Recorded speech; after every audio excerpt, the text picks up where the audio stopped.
വേദനിപ്പിക്കാനും ത്രില്ലടിപ്പിക്കാനും വീണ്ടും ഒരു ഷായ് കബീർ ചിത്രം. Room starring Dileesh Pothan, Roshan Mathew. Written and director by Shahi Kabir. Shahi Kabir എഴുതിയ സിനിമകളാണ് Joseph, Nayattu, officer on duty. Director സിനിമകൾ ഇലവീഴ, പൂഞ്ചിറ, റോന്ത്.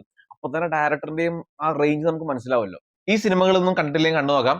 ഷായ് കബീർ തൊട്ടു മുന്നേ എഴുതിയ സിനിമയായിരുന്നു ഓഫീസർ ഓൺ ഡ്യൂട്ടി. പക്ഷേ അതെനിക്ക് അത്രയും വർക്ക്ഔട്ട് ആവുന്ന സിനിമയായിരുന്നു. എസ്പെഷ്യലി അതിന്റെ സെക്കൻഡ് ഹാഫ് അത്രയും കൺവിൻസിംഗ് ആയിട്ട് ഫീൽ ചെയ്തില്ല. പക്ഷെ റോന്ത് കണ്ടപ്പോൾ മനസ്സിലായി അത് ഷായ് കബീർ മാത്രം പ്രശ്നമല്ല, ഡയറക്ടറിനോട് ഒരു വലിയ പ്രശ്നം ഉണ്ടായിരുന്നു എന്ന്.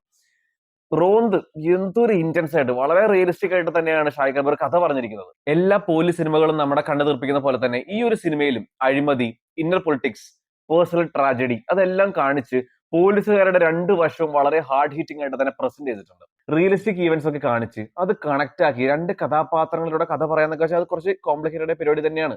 പക്ഷെ ഷായ് കബീർ എന്തൊരു നന്നായിട്ട് തന്നെ നറേറ്റ് ചെയ്തിരിക്കുന്നത്, വളരെ ഇന്റൻസ് ആയിട്ട്. ഈ സിനിമയുടെ അവസാനത്തെ അരമണിക്കൂറാണ് പടത്തിന് ട്രാക്ക് മാറി പീക്കായി എന്ന് പറയാൻ തോന്നിയത്. അവസാനത്തെ അരമണിക്കൂർ പക്ക ഷായ് കബീർ മൂഡ് തന്നെയായിരുന്നു.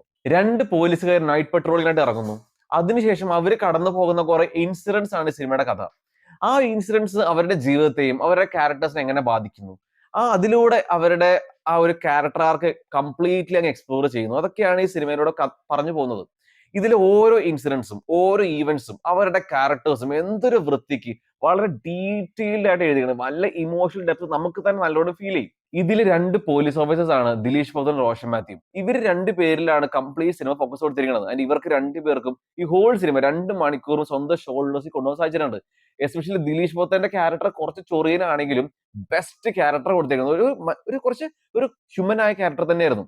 പിന്നെ റോഷൻ മാത്യു ഒരു പുതിയതായ പോലീസ് ഡ്രൈവറിന്റെ വേഷമാണ് കൈകാര്യം ചെയ്തിരിക്കുന്നത്. ആ ഒരു ക്യാരക്ടർ പെർഫെക്റ്റ് ആയിട്ട് ചെയ്തിട്ടുണ്ട്. ഇതിൽ നമ്മുടെ നരിവേട്ട എന്ന സിനിമയിലെ ടൊവിനോയുടെ ക്യാരക്ടർ ചെറിയ സിമിലാരിറ്റി കാണാൻ പറ്റും. എനിക്ക് തോന്നിയത് റോഷൻ മാത്യു ആ ഒരു വേഷം ചെയ്തായിരുന്നെങ്കിൽ ഇതിലും സൂപ്പർ ആയിരുന്നു നരിവേട്ട എന്നാണ്. പിന്നെ ഇവരുടെ ബോണ്ടിങ്ങും ഒരു പ്രത്യേക രസം തന്നെയായിരുന്നു. അരുൺ ചെറുകാവിൽ ചെറിയ റോൾ നന്നായിട്ട് തന്നെ ചെയ്തിട്ടുണ്ട്. മനേഷ് മാധവന്റെ വിഷ്വൽസ് വേറൊരു പോസിറ്റീവ് തന്നെയാണ്. കിടിലനായിട്ട് ഇതിന്റെ ക്യാമറ വർക്ക് ചെയ്തിട്ടുണ്ട്. അനിൽ ജോൺസൺ ആണ് മ്യൂസിക് ചെയ്തിരിക്കുന്നത്. ആ സിനിമയ്ക്ക് വേണ്ട ആ ഒരു ടെൻഷൻ നന്നായിട്ട് ക്രിയേറ്റ് ചെയ്ത് സാധിച്ചിട്ടുണ്ട്. പിന്നെ സൗണ്ട് ഡിസൈൻ മികച്ചത് തന്നെയായിരുന്നു. പിന്നെ നെഗറ്റീവ്സിനെ പറ്റി പറയുവാണെങ്കിൽ ഇതിനകത്ത് അത്യാവശ്യം കുറെ ജൂനിയർ ആർട്ടിസ്റ്റുകൾ ഉണ്ട്.